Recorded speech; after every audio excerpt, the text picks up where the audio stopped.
So yun guys, update sa mga warriors natin. Ayan, pinapaliguan natin para ihanda mamaya sa training. So may training to mamaya, antipolo lang muna. First training nila yan sa track. So subukan na natin kagad isang pan ng magkaalaman na mga idol kalapatids. Ayan o, nagpaparisa na kasi to eh. Medyo magugulang na rin. Pero going to 5 months na to mga to. Ayan, ito yung mga young birds natin. Mga pang norte yan. Ayun yung late lang natin, yung Chopilo line natin. Ayun, sobrang late na yan.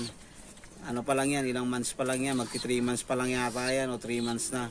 So na-late na natin yan kasi yung may-ari ng singsing na yan, namatay yung nagsusuot niyan. Nagkasakit. So naihabol lang natin sa tropa. Ayan, binigyan tayo ng Chopilo line. So ayan yung mga pang summer natin. Oh. 5 lang yata itong pang summer natin na to. Ito, kasama to dun sa pang summer natin. Ito, at saka yung dalawang